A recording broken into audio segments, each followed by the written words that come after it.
ও চট্টগ্রাম সমুদ্র বন্দরকে 7 নম্বর বিপদ সংকেত এবং মংলা ও পায়রা সমুদ্র বন্দরকে 5 নম্বর বিপদ সংকেত দেখিয়ে যেতে বলা হয়েছে।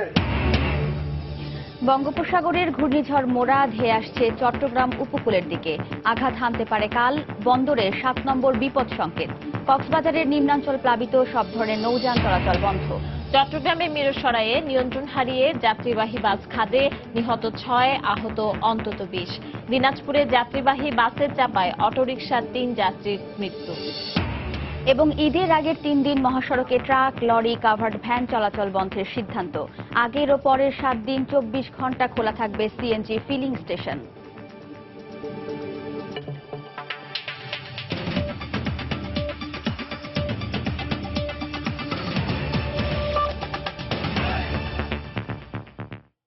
বাংলা সময়ের সঙ্গে আছি আমি পারমিতা হিম এবং আমি ওয়াহিদা স্বপ্না। গভীর বঙ্গোপসাগরে সৃষ্ট ঘূর্ণিঝড় মোরা ধেয়ে আসছে উপকূলের দিকে। ঘূর্ণিঝড়ের কারণে চট্টগ্রাম সমুদ্র বন্দর ও কক্সবাজারের 7 নম্বর বিপদ সংকেত ও মোংলা ও পায়রা সমুদ্র বন্দরকে 5 নম্বর বিপদ সংকেত দেখিয়ে যেতে বলা হয়েছে। বিকেল 3টা পর্যন্ত ঘূর্ণিঝড়টি কক্সবাজার থেকে 345 কিলোমিটার এবং চট্টগ্রাম থেকে 425 কিলোমিটার দূরে রয়েছে বলে জানিয়েছে আবহাওয়া অফিস। কাল ভোর নাগাদ ঘূর্ণিঝড়টি উপকূলে আঘাত হানতে পারে।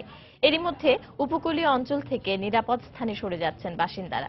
দুর্যোগ মোকাবিলায় উপকূলীয় এলাকায় বাতিল করা হয়েছে ডাক্তার ও কর্মকর্তাদের ছুটি। আমাদের রিপোর্টার ও জেলা প্রতিনিধিদের পাঠানো তথ্য ছবি নিয়ে দেখুন ডেস্ক রিপোর্ট। ঘূর্ণিঝড় মোরা আরও উত্তর দিকে অগ্রসর হয়ে মঙ্গলবার ভোরে কক্সবাজার চট্টগ্রাম উপকূল অতিক্রম করতে পারে বলে জানিয়েছে আবহাওয়া অফিস। এর প্রভাবে সমুদ্র উত্তাল রয়েছে। জোয়ারের পানি বাড়ায় এরই মধ্যে প্লাবিত হয়েছে নিম্নাঞ্চল এলাকায়। মাইকিং করে জনগণকে আশ্রয় কেন্দ্রে যেতে বলা হচ্ছে। যতক্ষণ পর্যন্ত সিঙ্গেল কমবে না ততক্ষণ পর্যন্ত সাগরে যাওয়া যাবে না। নিরাপদ স্থানে যাওয়ার জন্য আমরা তাড়াহুড়া করতেছি আর কি। শোনা মাত্রই আমরা প্রস্তুত হচ্ছি আশ্রয়স্থলে যাওয়ার জন্য। আমাদের এই প্রত্যেক টিমে এই 5 জন করে ফার্স্ট এডার আছেন এবং সার্চ অ্যান্ড রেস্কিউর জন্য 10 জন করে আছে। টোটাল 15 জনের একটা টিম। 538টি আশ্রয় কেন্দ্রে আমাদের প্রায় 5 লক্ষ লোকের মতো আশ্রয় নিতে পারবো, সেটা আমরা প্রস্তুত করে ফেলেছি।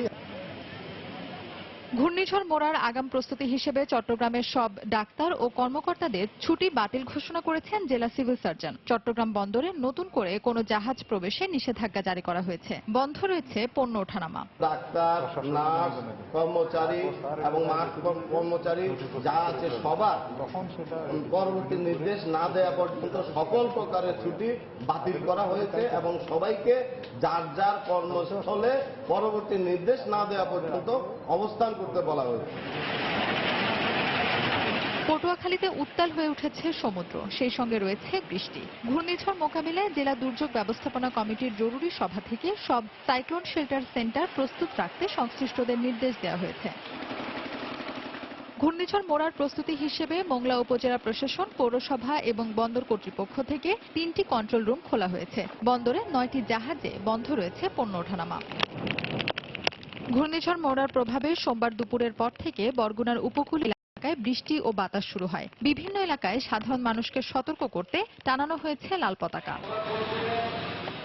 এদিকে দুর্যোগপূর্ণ আবহাওয়ার কারণে ঢাকা থেকে সব রুটে দূরপাল্লার নৌযান চলাচল বন্ধ করেছে বিআইডব্লিউটিএ। এছাড়া বরিশাল থেকে অভ্যন্তরীণ রুটের সব নৌযান চলাচল বন্ধ রয়েছে। বরিশালে ঘূর্ণিঝড় মোকাবেলায় প্রস্তুত রয়েছেন 6150 জন স্বেচ্ছাসেবক। 236টি সাইক্লোন সেন্টার বরিশাল জেলায় রয়েছে এবং প্রয়োজনীয় সংখ্যক স্বেচ্ছাসেবক রয়েছে। স্কুল, কলেজ শিক্ষকবৃন্দ রয়েছেন, বিভিন্ন গভর্নমেন্ট অফিসিয়াল এবং এনজিও প্রতিনিধিবৃন্দ রয়েছে। সবাই আমরা সচেতন হয়েছি। ঘূর্ণিঝড় মোরা মঙ্গলবার সকাল নাগাদ চট্টগ্রাম উপকূল অতিক্রম করতে পারে বলে জানিয়েছে আবহাওয়া অফিস। ফাহমিদা মৌটুসী, সময় সংবাদ। এই মুহূর্তে চট্টগ্রামের পতেঙ্গায় আছেন রিপোর্টার পার্থ প্রতিম বিশ্বাস। ঘূর্ণিঝড়ের সবশেষ খবর জানতে সরাসরি যাচ্ছি তার কাছে। পার্থ। ধন্যবাদ স্বপ্না। আমরা এখন আছি চট্টগ্রামের পতেঙ্গা সমুদ্র সৈকতে। সেক্ষেত্রে যে ঘূর্ণিঝড় মোরা সেটি চট্টগ্রাম থেকে এখনো পর্যন্ত 425 কিলোমিটার দূরে অবস্থান করছে। এছাড়া মংলা থেকে 490 কিলোমিটার দূরে, কক্সবাজার থেকে 455 কিলোমিটার দূরে অবস্থান করছে বলে কিছুক্ষণ আগে আমাদেরকে জানিয়েছে আবহাওয়া অফিস থেকে। তো সেক্ষেত্রে আমরা কথা বলেছিলাম আবহাওয়া অফিসের কর্মকর্তাদের সাথে। তারা আমাদেরকে জানিয়েছে মধ্যরাত থেকে কিন্তু গুড়ি গুড়ি বৃষ্টি হওয়ার সম্ভাবনা রয়েছে। তো সেক্ষেত্রে কিছুক্ষণ আগে আমি যেমনটি বলেছিলাম যে চট্টগ্রামে কিন্তু গুড়ি গুড়ি বৃষ্টি শুরু হয়েছে। তো এই মুহূর্তে বৃষ্টি না হলেও কিন্তু আমরা যতটুকু দেখতে পেয়েছি এই সাগর এলাকায় যারা থাকে তাদের সাথে কথা বলে যতটুকু জেনেছি এই সাগর কিন্তু অন্যান্য স্বাভাবিক সময়ে যেভাবে জোয়ার থাকে সাগরে কিন্তু এখন কিন্তু কোনো জোয়ারে নেই, অনেকটা পুকুরের মতো। এক্ষেত্রে অনেকটা গুমোট ভাব ধরে রয়েছে সাগরের। তো সে আমরা এখানে আগেও যখন ঘূর্ণিঝড় হয়েছিল এখানে সাগর পাড়ের মানুষজন দেখেছে এখানে যে সাগর যে এরকম আচরণ করে, সেক্ষেত্রে তারা বলছে যে ঘূর্ণিঝড়টি কালকে সকালে কিংবা ভোর রাতের দিকে আঘাত হানতে পারে, এমনটি তারা বলছে। তো সেক্ষেত্রে আমরা দেখতে পেয়েছি চট্টগ্রামের বন্দর কর্তৃপক্ষ কিন্তু চট্টগ্রামের বহির্নোঙরে যত জাহাজ রয়েছে সকল জাহাজকে বহির্নোঙরে চলে যেতে বলেছে। সেক্ষেত্রে সকল ধরনের পণ্য খালাস কিন্তু তারা বন্ধ রেখেছে, কোনো ধরনের পণ্য খালাস এবং উঠানা নামানোর কাজও কিন্তু করা যাচ্ছে না। তো সেক্ষেত্রে আমরা দেখতে পেয়েছি সন্দ্বীপ চ্যানেলের যেসব জাহাজ রয়েছে সেসব জাহাজকেও কিন্তু বহির্নোঙরে সরে যাওয়ার আদেশ দেওয়া হয়েছে। আর জেলা প্রশাসন দুপুরে একটি সভা করেছিল, সেক্ষেত্রে সিদ্ধান্ত হয়েছে চট্টগ্রামে 479টি আশ্রয় কেন্দ্র খোলা হয়েছে। চট্টগ্রাম মহানগরী ও চট্টগ্রামের যে উপজেলাগুলো রয়েছে সেখানে আশ্রয় কেন্দ্রগুলো খোলা রয়েছে। এছাড়া গতবার রোয়ানুর আঘাতে যেরকম বাঁশখালী আনোয়ারায় মানুষের প্রাণহানি হয়েছিল, সেখানে বিপুল ধরনের ক্ষতি হয়েছিল। তো এবার যাতে তেমনটি না হয় সেজন্য আগে ভাগে সেখান থেকে যারা উপকূল এলাকায় লোকজন বসবাস করে তাদেরকে সরিয়ে আনার জন্য তোড়জোড় শুরু করেছে জেলা প্রশাসন। তারা বলছে কালকে ঘূর্ণিঝড় আঘাত হানলেও আজকে রাতের মধ্যে যাতে সবাই আশ্রয় কেন্দ্রে ফিরে আসে সেক্ষেত্রে তাদেরকে আহ্বান জানানো হয়েছে। এবং জেলা প্রশাসনের কর্মকর্তা যারা রয়েছে, যারা উপজেলা কর্মকর্তা রয়েছে, সবাই সম্মিলিতভাবে যাতে আশ্রয় কেন্দ্রে সবাই ফিরে আসে সেজন্য সবাই কাজ করছে। আমরাও দেখেছি চট্টগ্রামের পতেঙ্গা সমুদ্র সৈকতের এলাকার আশেপাশে কিন্তু মাইকিং করা হয়েছে আশ্রয় কেন্দ্রে চলে যাওয়ার জন্য। সেক্ষেত্রে এখানে আমরা দেখেছি যেসব দোকানপাট রয়েছে গতবার রোয়ানুর আঘাতে যেসব দোকানপাট ক্ষতিগ্রস্ত হয়েছে তারাও দেখেছি তাদের যে জিনিসপত্র রয়েছে সেগুলো তারা নিরাপদ আশ্রয় কেন্দ্রে তারা সরিয়ে নিয়ে গেছে। তো এই ছিল আমার কাছে এখনো পর্যন্ত চট্টগ্রামের পতেঙ্গা সমুদ্র সৈকত থেকে ঘূর্ণিঝড়ের সর্বশেষ খবর। স্বপ্না। দর্শক, চট্টগ্রামের পতেঙ্গা সমুদ্র সৈকত থেকে ঘূর্ণিঝড় মোরার পূর্ববর্তী করণীয় সম্পর্কে নানা পদক্ষেপ নিচ্ছে জেলা প্রশাসন, সেই বিষয়গুলো আমাদেরকে জানাচ্ছিলেন সহকর্মী পার্থপ্রতিম বিশ্বাস। গভীর বঙ্গোপসাগরে নিম্নচাপ থেকে সৃষ্ট ঘূর্ণিঝড় মোরা কাল মঙ্গলবার সকাল নাগাদ উপকূলে আঘাত হানতে পারে বলে জানিয়েছে আবহাওয়া অধিদপ্তর। সরকারি সংবাদ সম্মেলনে আবহাওয়া অধিদপ্তরের পরিচালক শামসুদ্দিন আহমেদ কথা জানান। ঘূর্ণিঝড়ের প্রভাবে সন্দ্বীপ, হাতিয়া, কুতুবদিয়া সহ উপকূলীয় এলাকাতে জোয়ারের পানি স্বাভাবিক উচ্চতার চেয়ে 2 থেকে 3 মিটার বাড়তে পারে।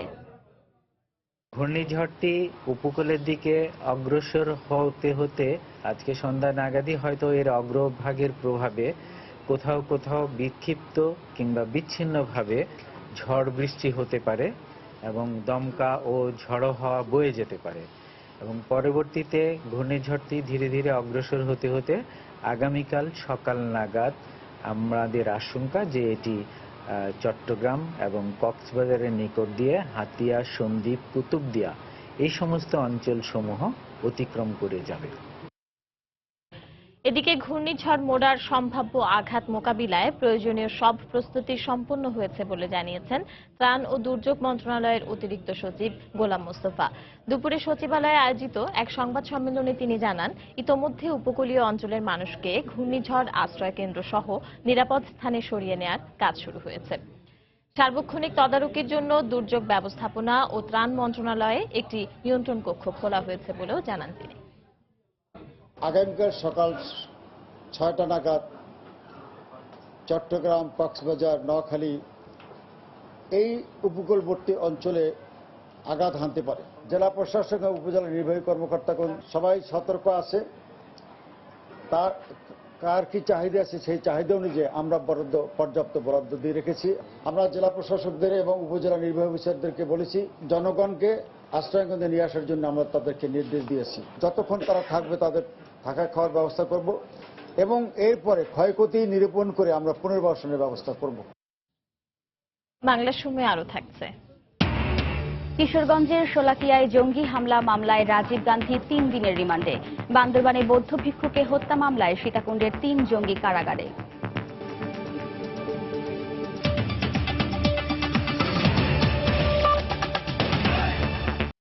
দুর্ঘটনা রোধ এবং সড়কে চাপ কমাতে ঈদের আগের 3 দিন মহাসড়কে ট্রাক, কাভার্ড ভ্যান ও লরি চলাচল বন্ধ রাখার সিদ্ধান্ত নিয়েছে সরকার। এবার ঈদে ঘরমুখ মানুষের যাত্রা নির্বিঘ্ন করতে রোজার শুরুতেই বেশ কিছু সিদ্ধান্ত এবং সুপারিশ নেওয়া হয়েছে বলে জানিয়েছেন সড়ক পরিবহন ও সেতুমন্ত্রী ওবায়দুল কাদের। সকালে বিআরটিএ কার্যালয়ে কর্মকর্তাদের সঙ্গে ঈদ যাত্রা নির্বিঘ্নে আয়োজিত মতবিনিময় সভায় মন্ত্রী একথা জানান। যানজট কমাতে ঈদের আগে 3 দিন মহাসড়কে ট্রাক, লরি, কাভার্ড ভ্যান চলাচল বন্ধ থাকবে।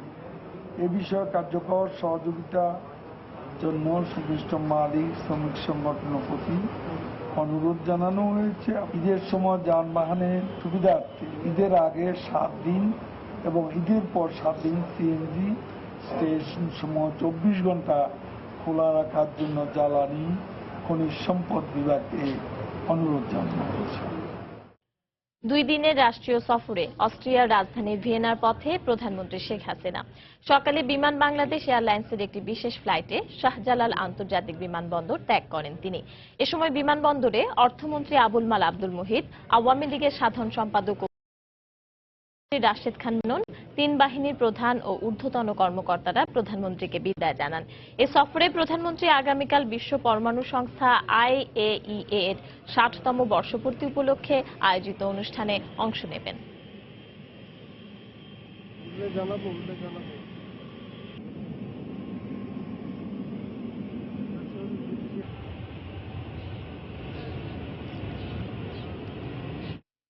প্রধানমন্ত্রী শেখ হাসিনা ভিয়েনা পৌঁছানোর পর সম্মেলনে যোগদানের পাশাপাশি অস্ট্রিয়ার রাষ্ট্রপ্রধানের সঙ্গে দ্বিপাক্ষিক বৈঠক করার কথা রয়েছে। ভিয়েনা থেকে আরও জানাচ্ছেন দেবাশিস রায়। আগামীকাল স্থানীয় সময় বেলা 9:30টায় IAEA এর সদর দপ্তর হিসেবে খ্যাত ভিয়েনা ইন্টারন্যাশনাল সেন্টারে মূল সম্মেলনে যোগ দেবেন প্রধানমন্ত্রী শেখ হাসিনা। বেলা 9:30টায় উদ্বোধনী এই পর্বে বক্তব্য রাখবেন প্রধানমন্ত্রী। এ সময় উদ্বোধনী পর্বে প্রধানমন্ত্রী শেখ হাসিনার সঙ্গে আরও উপস্থিত থাকবেন উরুগুয়ের প্রেসিডেন্ট, মরিশাসের president, Bangladesh food and agricultural অর্গানাইজেশনের মহাপরিচালক ক্যাস্ট্রো সালাজার এবং IAEA এর মহাপরিচালক ইউকিও আমানো। উদ্বোধনী পর্বের পর IAEA এর মহাপরিচালক ইউকিও আমানোর সঙ্গে বৈঠক করবেন প্রধানমন্ত্রী। IAEA এর টেকনিক্যাল কোঅপারেশন বা কারিগরি সহযোগিতামূলক এই কনফারেন্সে যোগ দেওয়া শেষে প্রধানমন্ত্রী অস্ট্রিয়ার প্রেসিডেন্ট আলেকজান্ডার ভ্যান ডেল ব্যালেনের সঙ্গে একটি দ্বিপক্ষীয় বৈঠক করবেন। সে বৈঠক শেষে একটি যৌথ বিবৃতি দেওয়ারও কথা রয়েছে। দেবাশিস রায়, সময় সংবাদ, Vienna international centre, Vienna, Austria. চট্টগ্রামের মিরসরাইয়ে যাত্রীবাহী বাস খাদে পড়ে 6 জন নিহত হয়েছেন। আহত হয়েছেন আরো অন্তত 20 জন। দুপুরে মিরসরাইয়ের জোরারগঞ্জ এলাকায় এই দুর্ঘটনা হয়। পুলিশ জানায়, দুপুরে ফেনী থেকে খাগড়াছড়িগামী একটি যাত্রীবাহী বাস বারুইরহাট খাগড়াছড়ি সড়কে নয়াটিলায় এসে পৌঁছালে বিপরীত দিক থেকে আসা একটি বাসকে সাইড দিতে গিয়ে নিয়ন্ত্রণ হারায়। এ সময় বাসটি রাস্তার পাশে 200 ফুট গভীর খাদে পড়ে যায়। এতে ঘটনাস্থলেই 5 জন নিহত হন। আহতদের উদ্ধার করে হাসপাতালে নিয়ে গেলে সেখানে আরো একজনের মৃত্যু হয়। এদিকে যাত্রীদের উদ্ধারে কাজ করছে ফায়ার সার্ভিস, পুলিশ ও এলাকাবাসী। দর্শক, দুর্ঘটনাস্থলে এই মুহূর্তে আছেন আমাদের সহকর্মী আদিয়া সজল। বিস্তারিত জানতে মুঠোফোনে কথা বলবো তার সাথে। সজল, উদ্ধার কাজের সবশেষ পরিস্থিতি সম্পর্কে আপনি কি জানতে পেরেছেন? ময়মিতা, উদ্ধার কাজের যতটুকু আমরা জেনেছি, আমি এখন এই মুহূর্তে ঘটনাস্থলে রয়েছি। আমরা এসে যেটা দেখেছি, কিছুক্ষণ আগেও আমরা দেখলাম যে বাসটি দুর্ঘটনার কবলে পড়েছে, সে বাসটি এখনো পাহাড়ের সেই পাদদেশেই পড়ে রয়েছে। আপনাকে যদি বলি যে ঘটনা ঘটেছে এবং আগে যে ঘটনা ঘটেছে, দুর্ঘটনা ঘটার পরে মিরসরাই ফায়ার সার্ভিসের টিম এবং স্থানীয় যে থানা প্রশাসন যারা রয়েছেন, ওনারা ঘটনাস্থলে গিয়ে এখান থেকে যারা আর স্থানীয়রা মিলে উদ্ধার করেছে। ঘটনাস্থল থেকে স্থানীয়দের কথা মতো যেটা জেনেছি, 6 জনের মৃতদেহ এবং আনুমানিক প্রায় 25 জনের মতন যারা হতাহত হয়েছেন কম বেশি, তাদেরকে উদ্ধার করে স্থানীয়রা বিভিন্ন হাসপাতালে পাঠিয়েছেন। এবং আমাদের যতটুকু জানি যে স্থানীয় যে থানা রয়েছে, জোরারগঞ্জ থানার ভারপ্রাপ্ত কর্মকর্তা জাহিদুল কবির আমাদেরকে জানিয়েছেন ওনার হেফাজতে 5টি লাশ মৃতদেহ রয়েছে, যার মধ্যে 1 জন নারী, 3 জন পুরুষ। এবং ঘটনা যারা ঘটেছে এর মধ্যে 3-4 জন শিশু ছিল যারা আহত হয়েছে, বাকিরা 1 জন নারী রয়েছে যারা আহত হয়েছে। আর আমি এখনো দেখেছি যে ঘটনাটা ঘটেছে, যেখানে ইয়ার দিকে যাইতে খাগড়াছড়ির দিকে যাওয়ার পথে একটা বাঘ রয়েছে পাহাড়ের, ওইখান থেকে বাঘে একটা সিএনজিকে জায়গা সাইড দিতে গিয়েই। আতিয়ার, ধন্যবাদ আপনাকে। আমরা জানতে চাচ্ছিলাম উদ্ধার কাজের সর্বশেষ অবস্থা সম্পর্কে। আমাদের সাথে যোগ দিয়েছিলেন আমাদের সহকর্মী আতিয়ার সজল। চলে যাচ্ছি পরের খবরে। দিনাজপুরে যাত্রীবাহী বাসের চাপায় ব্যাটারি চালিত অটোরিকশার 3 যাত্রী নিহত হয়েছেন। আহত হয়েছেন অন্তত 5 জন। সকালে দিনাজপুর পঞ্চগড় মহাসড়কের কাহারোলে এই দুর্ঘটনা হয়। প্রত্যক্ষদর্শীরা জানান, মহাসড়কে পুলিশ গাড়ি থামিয়ে কাগজপত্র পরীক্ষা করছিল। এ সময় একটি ট্রাককে থামানোর নির্দেশ দিলে পেছনে থাকা পঞ্চগড়গামী একটি যাত্রীবাহী বাস নিয়ন্ত্রণ হারিয়ে ব্যাটারি চালিত দুটি অটোরিকশাকে চাপা দিয়ে খাদে পড়ে যায়। এতে দুটি অটোরিকশার 3 যাত্রী ঘটনাস্থলেই মারা যান। আহত 5 জনকে আব্দুর রহিম মেডিকেল কলেজ হাসপাতালে ভর্তি করা হয়েছে। ঘটনার পর থেকে বাসের চালক পলাতক রয়েছে। এদিকে দুর্ঘটনার পর মহাসড়ক অবরোধ করে বিক্ষোভ করে সাধারণ মানুষ। পরে অভিযুক্তদের বিরুদ্ধে ব্যবস্থা নেওয়ার আশ্বাসে অবরোধ তুলে নেয় তারা। এদিকে সাতক্ষীরায় আলাদা সড়ক দুর্ঘটনায় 1 জন নিহত হয়েছেন।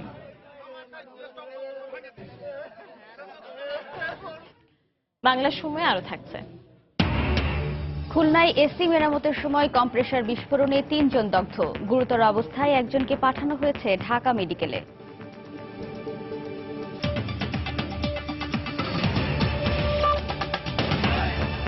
পিরোজপুরে এক কলেজ শিক্ষককে কুপিয়ে আহত করেছে এক দুর্বৃত্ত। সকালে শহরের বাইপাস সড়কের নতুন কারাগারের সামনে এই ঘটনা ঘটে। প্রত্যক্ষদর্শীরা জানান, প্রতিদিনের মতো সকালে হাঁটতে বের হন সরকারি সোহরাওয়ার্দী কলেজের ইংরেজি বিভাগের সহযোগী অধ্যাপক সদানন্দ গাইন। বাইপাস সড়কে পৌঁছালে এক যুবক পেছন থেকে ধারালো অস্ত্র দিয়ে তাকে আঘাত করে পালিয়ে যায়। স্থানীয়রা তাকে উদ্ধার করে পিরোজপুর সদর হাসপাতালে নিয়ে যায়। পরে উন্নত চিকিৎসার জন্য তাকে খুলনা মেডিকেল কলেজ হাসপাতালে পাঠানো হয়।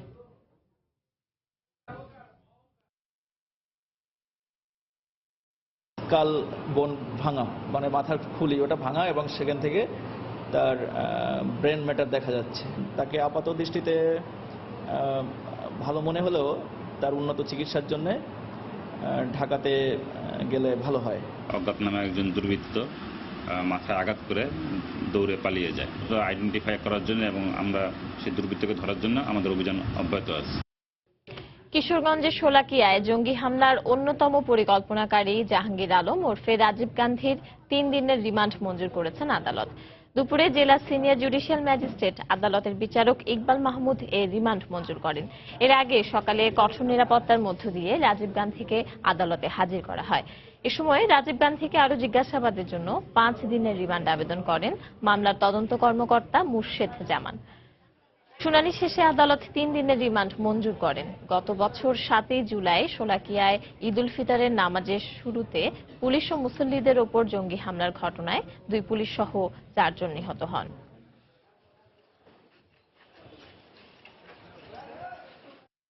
এদিকে বান্দরবানে বৌদ্ধ ভিক্ষুকে হত্যা মামলায় গ্রেফতার 3 জঙ্গিকে আবারও কারাগারে পাঠানোর নির্দেশ দিয়েছেন আদালত। দুপুরে জেলার চিফ জুডিশিয়াল ম্যাজিস্ট্রেট আদালতের বিচারক আবু হানিফ এই নির্দেশ দেন।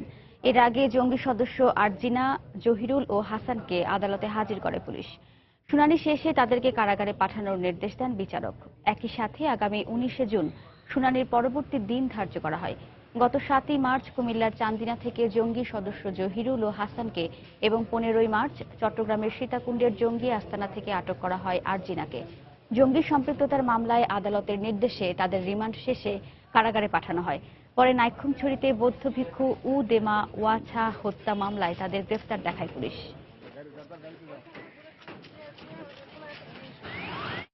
খুলনায় এসি মেরামতের সময় কম্প্রেসার বিস্ফোরণে 3 জন দগ্ধ হয়েছেন। সকালে নগরীর ডাকবাংলো মোড় এলাকায় এ দুর্ঘটনা হয়। প্রত্যক্ষদর্শীরা জানান, স্থানীয় একটি জুতার দোকানের এসি মেরামত করছিলেন মিস্ত্রি হাসান, আরিফ ও সুমন। হঠাৎ বিকট শব্দে এসির কম্প্রেসার বিস্ফোরিত হয়। এতে দগ্ধ 3 জনকে উদ্ধার করে খুলনা মেডিকেল কলেজ হাসপাতালে ভর্তি করা হয়। পরে আশঙ্কাজনক অবস্থায় একজনকে ঢাকা মেডিকেল কলেজ হাসপাতালে স্থানান্তর করা হয়। দগ্ধ অপর 2 জন শঙ্কামুক্ত বলে জানিয়েছেন চিকিৎসক। বাংলা সময়ের শীর্ষ সংবাদগুলো জানিয়ে দিচ্ছি আরেকবার।